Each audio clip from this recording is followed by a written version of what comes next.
Vasudevaya. Om Namo Bhagavate Vasudevaya.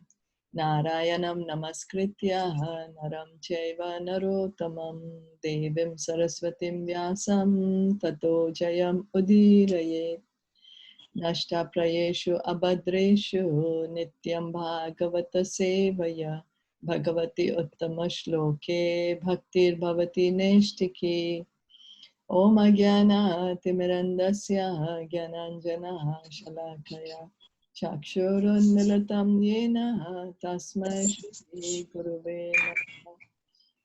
Sri Caitanya Manobhistam Sthapitam Yena Bhutale Swayam Rupa Kadamayam Dadati Swapadantikam Vandeham Shri Guru Shri Yuta Padakamalam Shri Gurun Vaishnavamscha Shri Rupam Sagrajatam Sahagana Raghunatan Vitam Tam Sajivam Sadvaitam Savadutam Parijana Sahitam Krishna Chaitanya Devam Shri Radha Krishna Padan Sahagana Lalita Shri Vishakhan Vitamscha. He Krishna Karuna Sindhu Dinabandho Jagatpate Gopesha Gopika Kanta Radha Kanta Namostute Tapta Kanchana Gaurangi Radhe Vrindavaneshwari Vrishabhanu Sute Devi Pranamami Hari Priye Vanchakalpa tarubhyascha kripa sindhu bhaevacha patitanam pavanebhyo vaishnavebhyo namo namaha. Nama om Vishnupadaya Krishna Pristhaya Bhutale Srimate Bhaktivedanta Swami Iti Namine Namaste Saraswati Deve Gauravani Pricharine Nirviseshasha Shunyavadi Paschatya Deshatarine. Jai Sri Krishna Chaitanya Prabhu Nityananda Shri Advaita Gadadhara Shivasadi Gaura Bhakta Vrinda. Hare Krishna Krishna Krishna Hare Hare Hare Rama Rama Rama Hare Hare.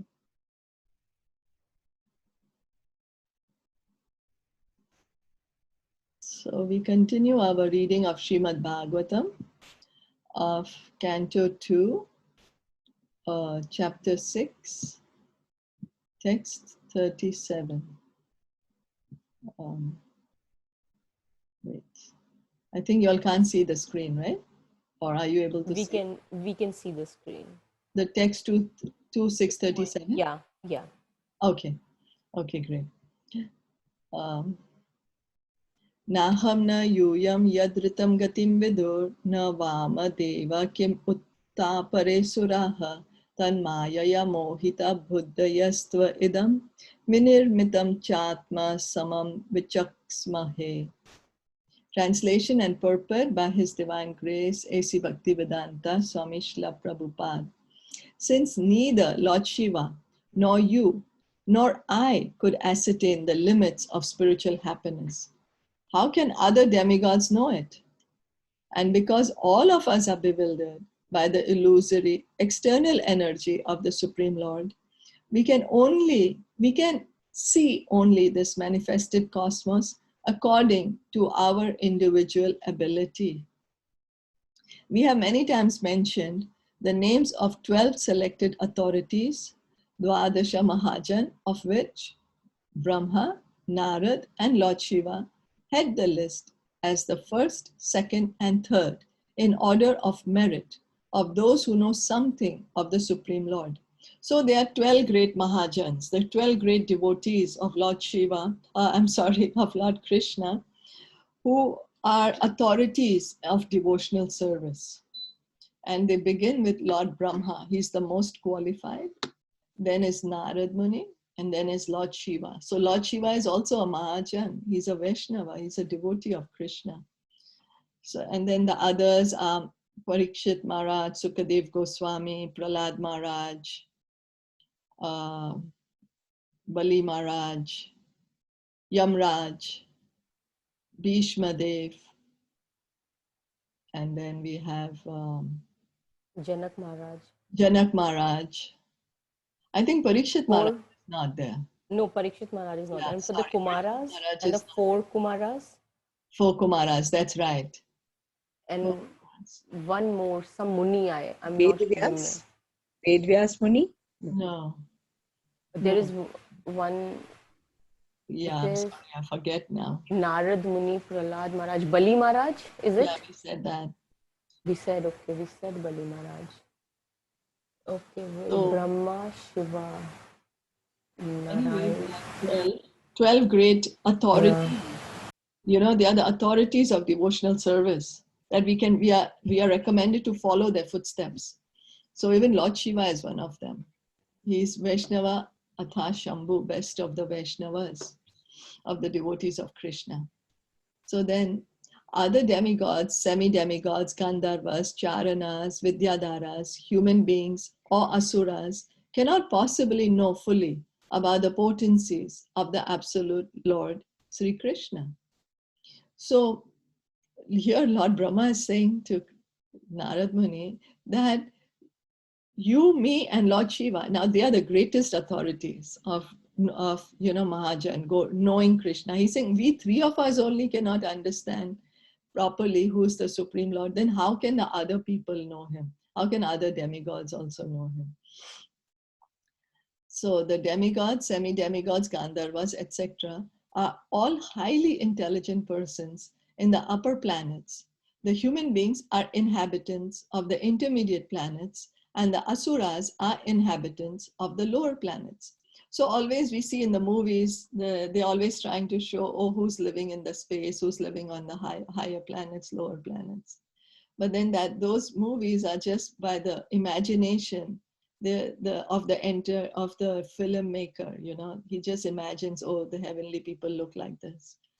But here Bhagavatam says that the higher planets, Gandharvas are staying, Charanas, Vidyadharas, they are beautiful looking people, much more beautiful than human beings. And then the human beings are in the middle planetary systems, and in the hellish planets are the asuras. So all of them have their respective conceptions and estimations. So who are semi-demigods? There are so many of them, right? The yakshas, there's so many. Are also called the semi, not the like the main demigods are the Vayu and everything, right? Indra Vayu. Yeah. And then there are semi demigods. So these yakshas and they are semi demigods. Yeah, there's so many. Well, I'm not sure if it's yakshas, but because when we hear, the siddhas, the charanas, there are so many of these different varieties of living beings, So all living in the higher planets, higher than the earthly planet.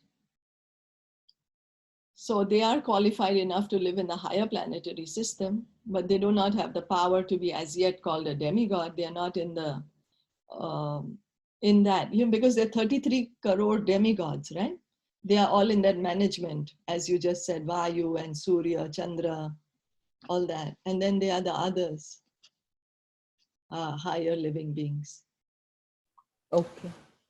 So then, all of them have their respective conceptions and estimations of the absolute truth, as does the scientist or the empiric philosopher in human society. All such living entities are creatures of the material nature, and consequently, they are bewildered by the wonderful display of the three modes of material nature. So Lord Brahma is saying, even the people of the higher planetary systems, even they are bewildered by this Maya Shakti, this cosmic manifestation. They don't know actually what's the truth, how is it coming, how is the universe being created, So, and then each of us, we have our own, depending on our own perceptions, our own experiences, then we all think, oh, God is this, or God is like that, God is like that. So each of us, imagine, if only we can know properly the God when we hear from the authorities, like these 12 Mahajans, they are the authorities of knowing of knowing God. And if we don't hear from them, then we can just imagine anything, then we can imagine, oh, you're God, I'm God. But then that's just an imagination. That's not the truth.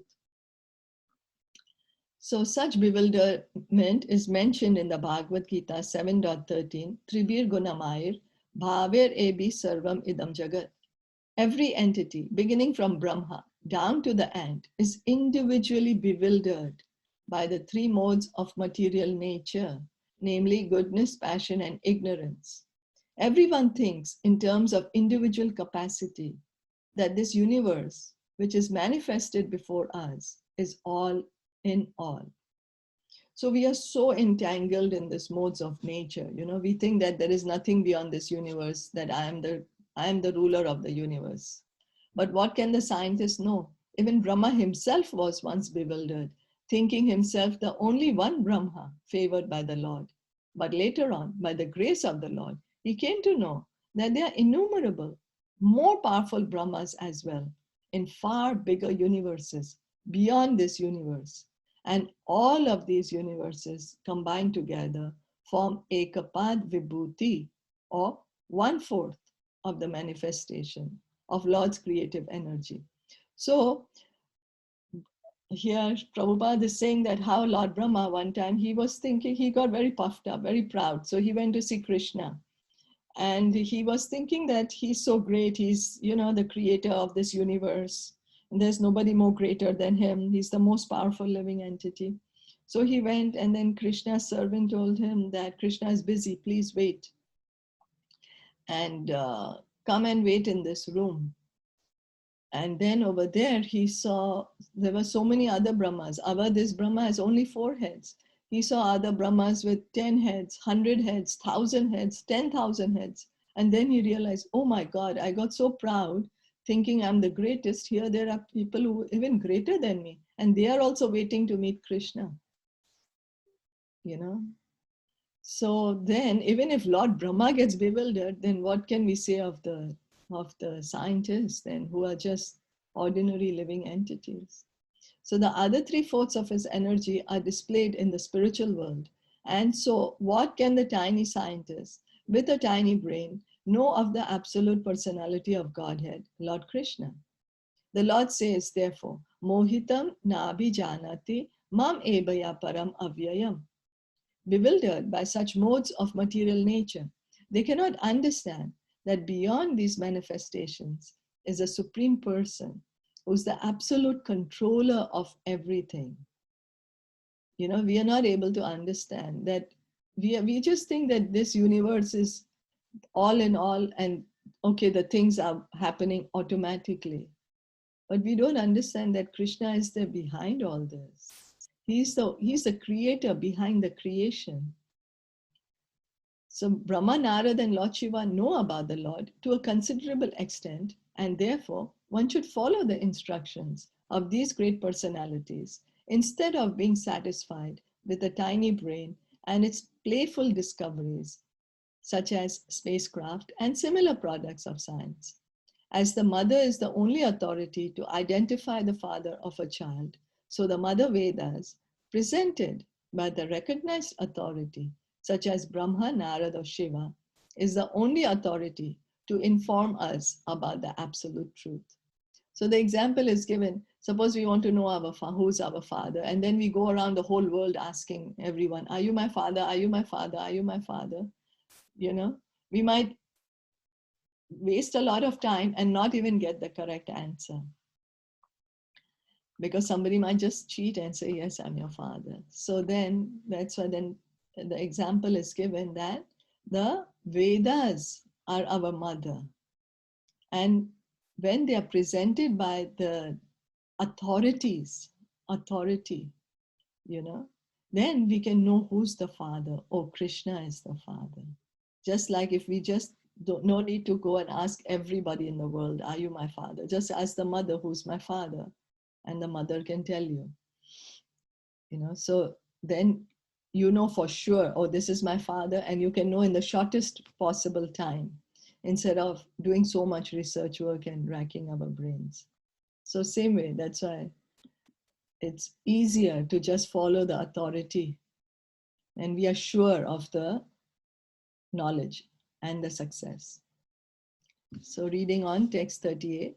Yasyavatara karmani gayanti hi asmad adayah nayam vidanti tatvena tasmai bhagavate namaha. Let us offer our respectful obeisances unto that Supreme Personality of Godhead, whose incarnations and activities are chanted by us for glorification, though he can hardly be fully known as he is. It is said that the transcendental name. I just want to ask one thing. Why are they, like from last so many, that they are emphasizing that nobody can understand Krishna? Because he's unlimited, no? Okay. But then devotees, but he said that my devotees can understand me. Yes. To the limit that they surrender, right? Yes. But not anyone else. Yes, not anyone else. And also the devotee cannot know Krishna in full. Okay. Because Krishna is unlimited. So the minute also a devotee will try to know Krishna to this extent, Krishna is unlimited. So he's ever expanding. So his glory will increase. So something would be there that he won't know. It's not like that everything. The devotee knows as much as Krishna wants him to know. Yeah. Okay. Okay. Yeah. Okay. So nobody can claim that I know Krishna fully. Okay. That's why they're emphasizing this part again and again in every shloka. Yes. Right? Somebody can get puffed up. Oh, I know Krishna, you know. But then do we actually know Krishna in full? And even the great devotees are saying they can't know him. So then who are we? We know Krishna. Okay. But then it's so difficult, right? What is that? Right? I mean, what do you mean? What is difficult? I mean, it is difficult that they are the acharyas and everybody who has been remembering Krishna for years and years and years, and then still, like, you know, it's there that nobody can. Like even Brahmaji, like he's such a, he did penance for so many years, but still he cannot know. There might be something. You see, but their intention is not knowledge. Oh, yes. Their end goal is not, oh, I need to know about Krishna. There is, I love Krishna. I want to be with Krishna. Okay, yes. I think even we should do that. Just only think, you know. Yeah, imagine. Yeah. Yes, because knowledge is a byproduct of bhakti. Sham Sundar. And that's it. And then, yeah, our what is our duty? To serve. We be his servant. Yes, that's right. Because what happens is when we do bhakti, automatically we'll get jnana and vairagya. Knowledge, yes. Knowledge and vairagya. Yeah. It comes. Knowledge and renunciation comes with bhakti. And our goal is not to become a jnani, to get knowledge of Krishna. Our goal is love of Krishna.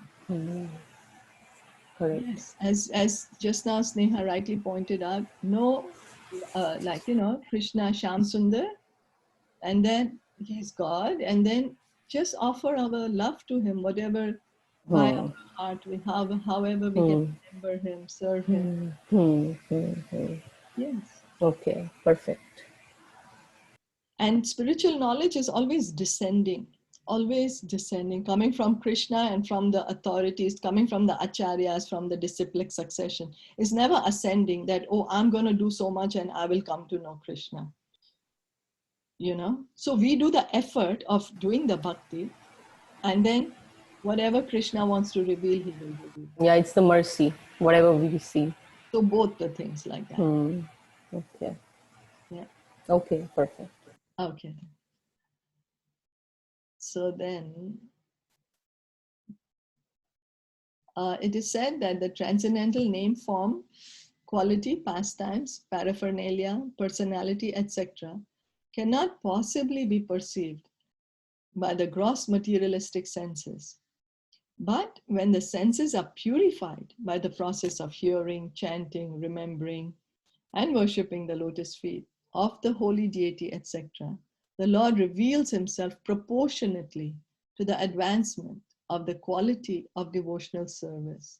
Ye yatha mam prapadyante. So one should not expect the Lord to be an order supplying agent who must be present before us as soon as we desire to see him. So same as we just discussed, that how much we surrender to Krishna, that much he will reveal in that proportion. You know, and with our material senses, we can never ever come to know Krishna. Only we have to purify our senses. If, for example, we cannot even see the germs in front of us, we need a suitable lens.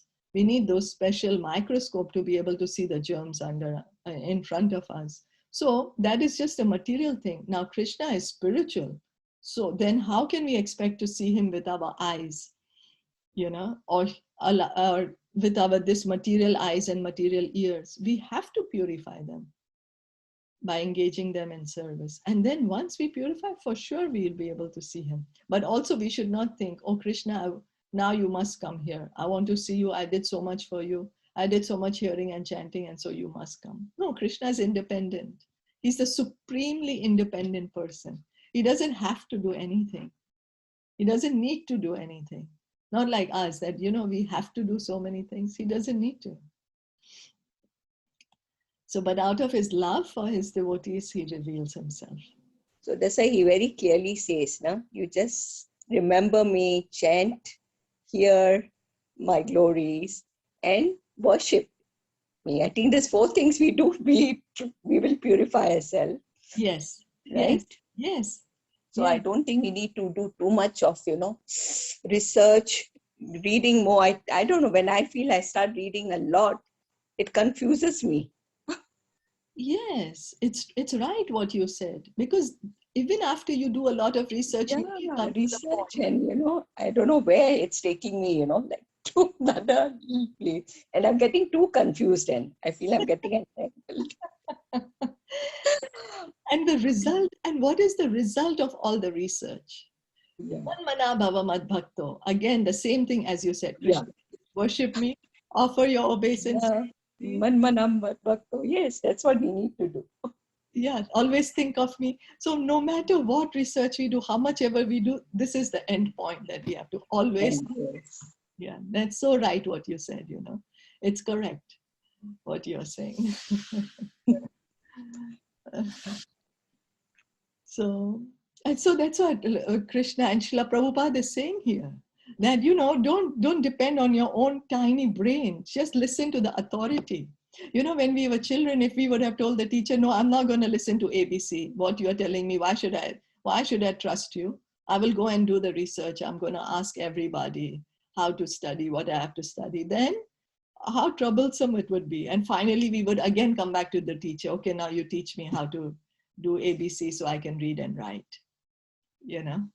So it's the same thing. You know, you are right on the hearing part, because when you hear, there is so much that the things get clarified. Like what you have, like yesterday, I was listening to Prabhupada 2.7. It is given, and it is word by word so nicely explained with the examples, with the analogies and everything, that all your doubts, you don't even have a doubt when you hear. Yes. You know that it is it. And then there is no, like how Snehaji said that reading, she get confuses. But previously, I never used to understand even a single thing of Bhagavad Gita. But since I have started chanting and hearing and taking classes with you, like listening to Bhagavatam, now I can, at least when I read, at least I know what I'm reading. Maybe I'm not able to understand the complete thing yet, but I know what I'm reading. It might mean this, because I can connect what you have told us, that what I'm listening from you. So I can connect to it that this line definitely means this because I have heard it from you. So I think that hearing is the most important one. And then when you read, you don't get confused that what is this? Because you know that Shilpaji told us this has to be this. Finish, the end. Very true, very true. Even I feel the same. Because that's what I have felt. Because previously, no, when true. I used to listen to even Srila Prabhupada, I used to think that, oh, I mean, you know, sometimes it used to go 50% in my ear. I used to understand 50% or maybe 5%. And the other used to just, but now, when I heard yesterday, I thought that, yes, I mean, this is what I have been listening and this is what it is. So I think what we are doing, this hearing, this is very, very important with you. Important, Only yes. then we can understand what we are reading. Otherwise, there is no possibility Correct. that I Yeah, can even the understand what same I'm thing I reading. experienced also. Yeah. Yeah. The last time I read Bhagavad Gita, it was like, yeah, I was just reading simply, reading Yes. without understanding. Without And understanding this, completely. yes. So Yeah, that's I very think true. this helped us a Yes, lot. here. Like hearing to you has helped us a lot. So that And we are having this thing like study together. I think that is really helping. Yeah, this is very, very helpful. Very true. Yeah. So thank you. Nice. Yeah, Thank thank you, Shilpa. you. Thank you, all of us. Yeah, thank you. All, you know, thanks to everyone, we are able to do this. Because even I'm learning. I'm speaking and I'm learning also. I'm trying to understand more clearly what Srila Prabhupada is saying, you know. So I'm also very grateful to all of you so that we are doing this together. You know, it's really helpful. It's true. I do agree. So let's continue. And we are all hearing from Srila Prabhupada because he's the authority who's telling us so clearly, you know. So it's becoming more and more clear and more sweeter. You know, somehow I feel it's becoming more sweeter. So we can continue. So we must be ready to undergo the prescribed devotional duties followed by the path shown by the predecessors in the disciplic succession from Brahma, Narad, and similar authorities. So what happens is these authorities, Brahma, Narad Muni, Lord Shiva, Sukadev Goswami, Yamraj, these 12 Mahajans, they have already made a path for us. So we just have to follow them on this path. We do not have to, create different paths. Just simple and easy. Just follow this path. Say what they're, just do what they're saying to do. And we'll reach the highest perfection in the shortest time, shortest amount of time, and without much difficulty, because the path of bhakti is simple. It's very simple, actually. Hearing and chanting are simple activities. And that's what we have to do. Path of bhakti is simple, but it's not easy. It's very difficult, but it's simple. So Prabhupada used to say it's simple for the simple, but it is very difficult for the complicated, you know. So we should try to become simple. We should try to have faith in these authorities and follow what they are saying. As Sneha just correctly pointed out, right? When we do too much research, our mind just gets boggled, you know. Just leave all that and just simply surrender to Krishna and do bhakti. That's better. So then as the senses are progressively purified by bona fide devotional service, the Lord reveals his identity according to the spiritual advancement of the devotee. So we can see that as, suppose we are wearing dirty glasses, it's full of mud, and then the more we clean it, the more better we will be able to see. So same way, as the more we are engaging in bhakti, the more our senses are being purified, the more we are able to see the Lord, because to that degree he's revealing himself to us. The Lord is actually everywhere. It's only we are unable to see him, you know. But one who is not in the line of devotional service can hardly perceive him simply by calculations and philosophical speculations. Such a hard worker can present a jugglery of words before an audience, but can never know the Supreme Personality of Godhead in his personal feature.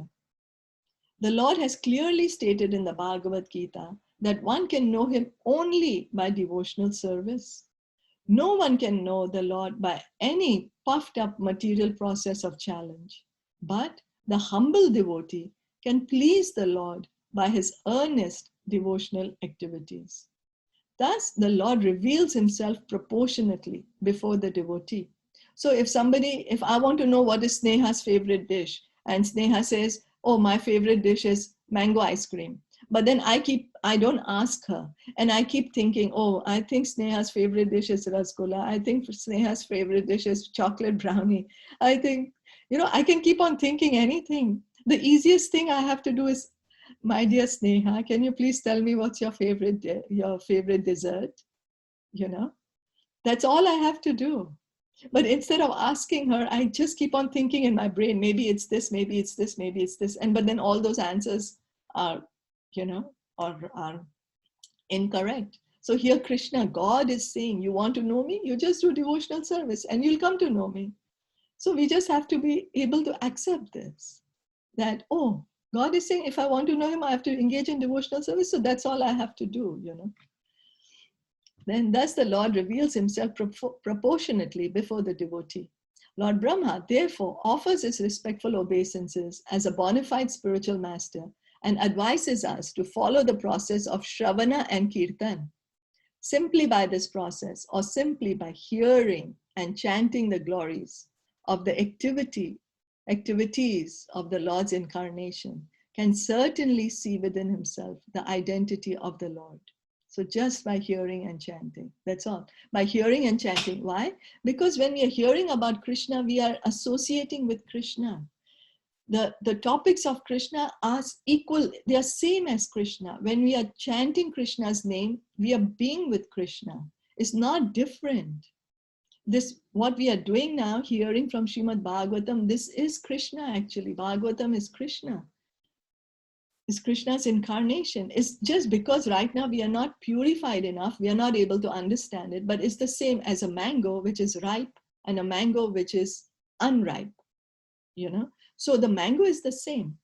But in time, right now it's unripe. In time, it's going to ripen and it's going to make us feel the sweetest nectar, the most nectarian juice. We just have to continue the same process. So the bhakti process is the means and the goal, because it's Krishna. We have already discussed this subject in volume 1 of Srimad Bhagavatam in connection with this verse. Takshadhana munayo jnana vairagya yuktaya pashyanti atmani chatmanam bhaktya shruta grihitaya. The conclusion is that one cannot know the Supreme Personality of Godhead fully by any method, but he can be seen and felt partially by the devotional service process of hearing, chanting, etc. So just now, you all gave the evidence of that, and I'm grateful to you for that. Then by hearing process, you're able to experience Krishna. So the hearing and the chanting increases. I mean, then when we hear and we chant, so the longing, the pyas also gets more, increases. Yeah. Yeah. Right? That's right. That's right.